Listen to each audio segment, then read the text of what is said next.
I get to ride in style. Nice Ecto 2.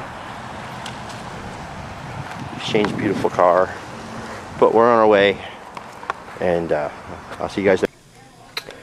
Here we go, guys. Set up. What we're looking at.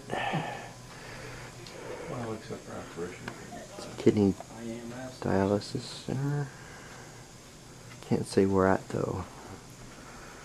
But this is what we got. Got pretty much this room. And the hallway.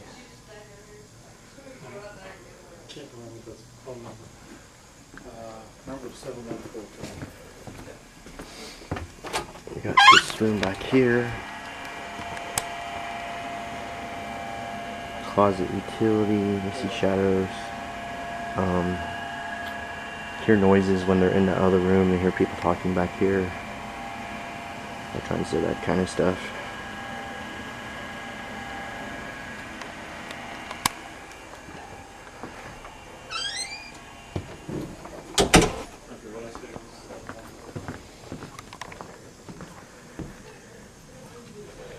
We got Shane and Charles and Derek, and Charles is tired already. Yeah. And Mr. Derek, and you got me. So there's 4 of us.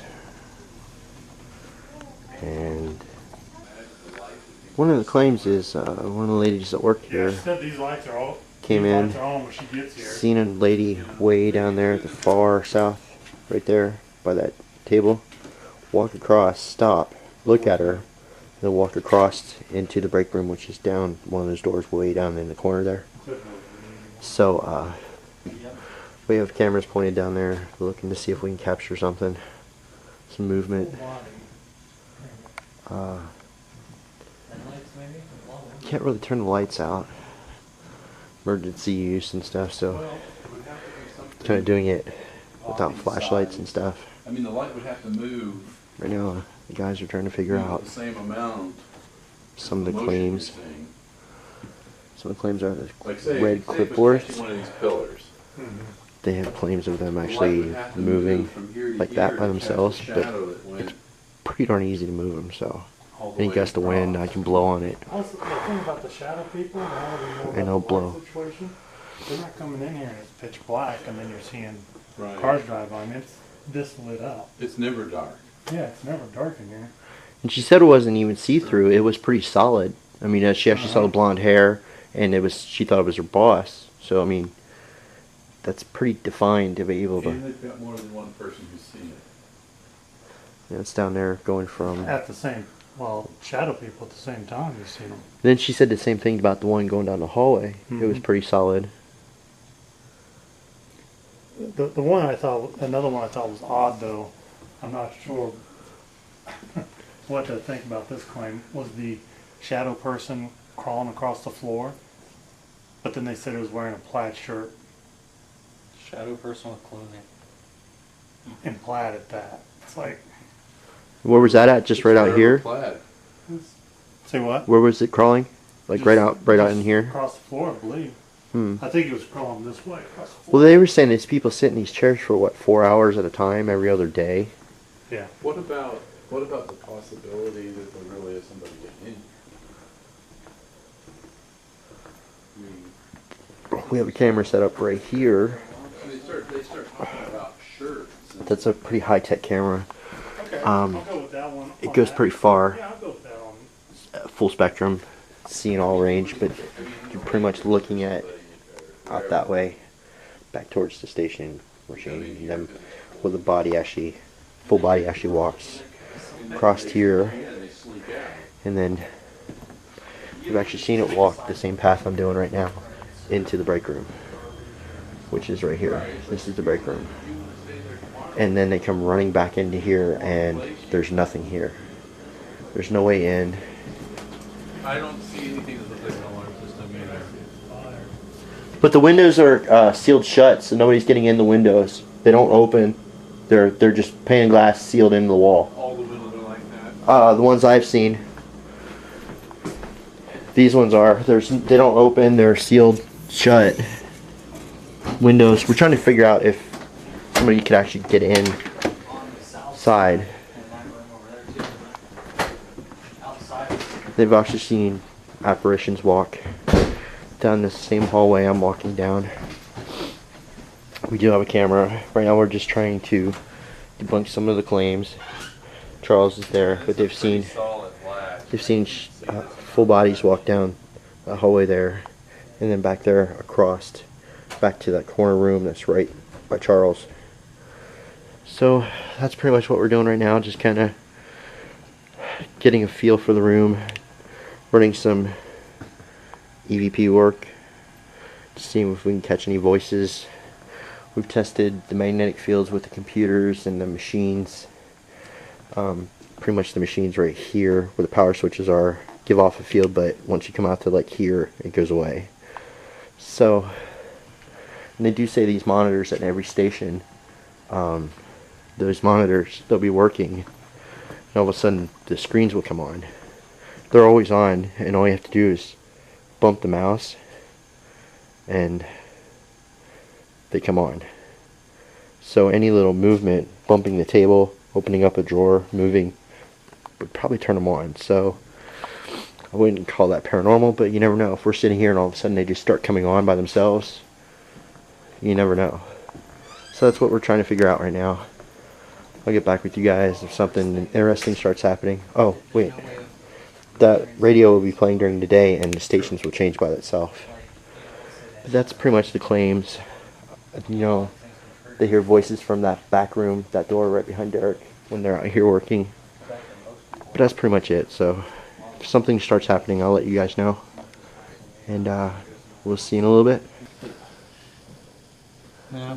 It's a new toy Charles made. It is a LED lights, but it picks up static. I wish I had a comb, but I don't have any hair anyway, so it doesn't matter. Wouldn't really help. I tried using my fingers in my hair. Anyway, if supposedly a spirit would wave their arm by it, it would do that. Yeah, there it goes. It would turn the lights out, and you'd actually pick up the movement. Each light is attached to its own static sensor. Yeah, see how the lights are moving? So it'd pick up the static energy. So it's kind of cool. So supposedly, if a spirit would wave their hand across it, we'd actually see them going across and then back. We'd actually see movement from their static. Something like that on a bigger scale, to where you could set it up over like. And you probably could, you know. You can see each one of those. Hook it up to a car battery. It's pretty bright, Well, no, even if it was but just like that you small, could see but each one more of those spread out. individual Yeah, like you had the LEDs like a foot apart. little, those little prongs hanging up will actually turn the lights off. Nothing. You see my Yeah, couldn't even finger see any turn them out, I don't know, it's a little car. But so we can actually get them to turn out. Truck like some people have. So it's kind of cool. I guess I have a truck that's never done it. There's somebody here with us. Give us a sign. Let us know. Do something for us. Move your hand across those blue lights, or make the green lights change, or come talk to us.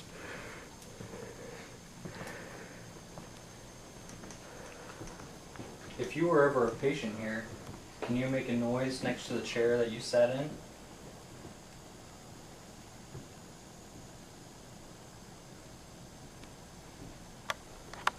What about move one of these red clipboards? What do I know?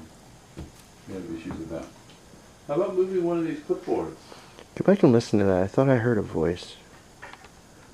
Clipboard of the station where you were at. Yeah, just when Derek asked about, because I'm active listening, I have my headphones in so I can hear real time what's going through my recorder. And when he asked about what station, I could have swore I heard 4. I don't know if it picked it up on the camera. Hopefully it picked it up on the audio. Well, if you heard if you're active listening, you have it on your audio, right? Yeah, but hopefully it picked it up on the camera too. Well, you might not have. It might not And be as sensitive. we went and looked, and each of these terminals are actual numbered. And this one over here, where Derek was standing in front of, is actually number 4, and we didn't know that ahead of time until just now. Each one of the stations are named something different, but where Derek was standing, right about there, that terminal over there is number 4, so hopefully, I don't know, I'll just have to see. Right now, yell out as loud as you can what station you were at.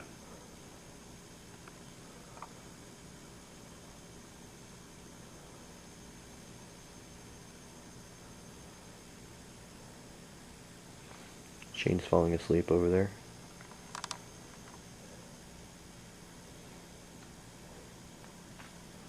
Wake up, his kidney. Well, guys, nothing's really going on.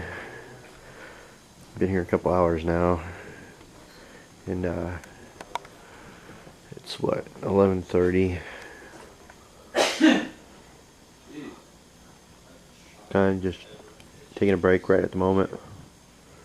I mean, we had a little bit of something when we first started. I thought I heard a voice while I was active listening, but we just got the millimeter out now, and it's really not doing anything. We got one set up over there, and we got the blue trap set up over there now, where they saw that full body apparition walk by, hoping something happens. But that's the latest update. So I don't know. That's it. Well, guys, we're back, and it's, what is it? It's almost 1:30 in the morning. Really nothing's going on. We had one of the girls come in that works here, and somebody that was getting treatment passed away, and she felt really bad for him. And other than that, nothing's really going on. Just kind of sitting waiting for something to happen. Well, you know, and the thing about evidence is, I mean, it's all debatable. You know what I mean? Mm-hmm. You know, I mean, it's pretty rare that you're going to get somebody who comes in and says, yeah, I'm Joe the ghost, and, you know, whatever. You know, you always worry about contamination or something, you know, on EVP. I don't think there's really evidence that you can get where you're going to say, yeah, that. Well, I agree to that to a point, but the thing is like, we did an investigation in Newton. Me, Bob, Sean, Sherry, and Donna. And when the people that lived there, when they contacted us, they didn't believe anything was going on. Their daughter was telling them stuff was going on and was scared to sleep in her own room. That's the only reason why they contacted us. So it was the perfect case to go in and say, nothing's going on. I mean, we went in with that mindset. And we started out doing what we were doing. I remember I was telling them all stories of places we'd been, what we'd found, things like that, what we disproved. And as I'm talking to the mom and her daughter, her older daughter, the younger daughter wasn't there, we all heard a little girl say, "Mommy." Bob and Sean come running in from the other room asking if we heard it. So, I mean, a lot of people heard it. Sherry and Donna see a shadow person down in the basement come within this close, pop their head out from under the table. A little girl's claims was there was another little girl there, an older woman, and a mean old man. We got EVPs of a little girl, we got EVPs of a woman, and then we had a smoke break like we always do. Everybody smoked at the time except for me. And I'm in the house by myself, and Sean leaves his recorder in the kitchen. When Sean goes over his recording, he gets an old man saying, "Fuck you." And He said a bad word, haha. What the heck, what's changed, I remember that we were in the living room, and wasn't there another one, "I'm hungry," that we got from the kitchen? It was the same little girl's voice that we heard, because I heard it with my ears, clear as a bell. We all heard it. And it was, "Mommy," and it was like, "What the?" And there was no little kid around. Me and Sean were in the living room, come running out, and then it was like right around the kitchen or the dining room or whatever, where we got the "I'm hungry." I think Sean picked it up with his recorder, and that was in the kitchen. It was crazy, and nobody expected anything to happen. The voice was so loud, I actually had them look for dolls that talked. Oh, yeah. I mean, It was that loud. We checked the neighbors. We went outside. We looked everywhere, and there was no rhyme or reason. But it was so loud, and it came from everywhere. It didn't come from like one location. It was just mommy from. I mean, everybody heard it, and they were all in different places. Another thing, you always hear stories about crazy occurrences with paranormal activity. There's some kind of possession and somebody got thrown up against the wall or somebody got knocked upside the head, and it's like you hear these quite often, but it's like, where was the camera during all this? Right. Can people really be making all of this up? If there's some truth to it, there's got to be something out there that backs it up. Yeah. So that's what's frustrating. Is some of these stories even come from pretty credible sources, but there's just never. But what anything would it backs take up. to prove to you if somebody came up with like a video of a ghost, honest to goodness, real ghost that you cannot say it wasn't a ghost? I mean, wouldn't you still believe it, or would you go, oh, it's photoshopped or something into it? I mean, what's it going to take to have somebody actually believe that's paranormal, 100%? Well, have you seen like that? It's pretty old footage, but it's junkyard footage, and it's surveillance camera, and you see above a car supposedly like this ghost that kind of like does this like circle around the car. It was in Oklahoma City, and it was like really huge, like 3 or 4 years ago. It was a pretty convincing video piece. It was. I mean, there needs to be more stuff like that out there, and there's just not. Yeah. I think as far as video and photographs, anything like that, I think unless it's something that we record ourselves, we're not going to believe it. Yeah. But there's a piece of footage, and I'm sure it could easily have been faked. I couldn't do it though. That I always thought, man, if that's real, that's the one. And it's where there's a team investigating the building, and they go up a flight of stairs, and they're not. It's handy cam, and they happen to like pan up, but they're like looking at the guy walking up in front of them, and you just see like part of a body go walk off Yeah. through this door, and it's You like know. that one. I always thought, man, if that's legit, that's it. That's part of the problem. Everything you can duplicate anything. Yeah. Yeah, and paranormal is such a pseudoscience. I mean, it's never going to be real scientific, because right now, this is not scientific. I mean, no matter how hard we try, Yeah. there's outside contamination, there's the heaters running, any little thing can sound like a voice. That's the only bad thing about paranormal field. Yeah. With enough fishing line and special effects, I mean, you can duplicate and create anything. Right. And me and Shane have had that talk, what would it take to actually go, okay, I'm done. I've seen what I needed to see. What would it take? Or would you still want more? It's like, yeah, we've all seen something's happened to all of us. Could you walk away from the ghost hunting and say, hey, okay, I'm done. I think the key I'm would be content. being able to duplicate it consistently with something. There's some variable that you can, recreate that causes paranormal activity to happen. I think that's the only way that you can bring in a total skeptic and be like, okay, watch this, and whatever happens, happens. I mean, other than that, it's going to be just taking somebody's word for it and, yeah, hoping that something's not faked.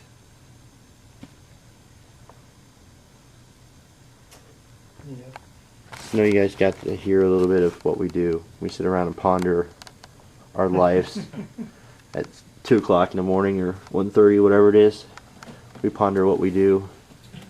But we still do it because we have a passion for it. At least we used to at one time.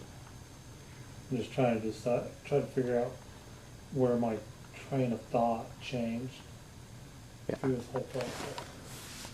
Anyway, guys, that's it for this week, and we'll be back next week.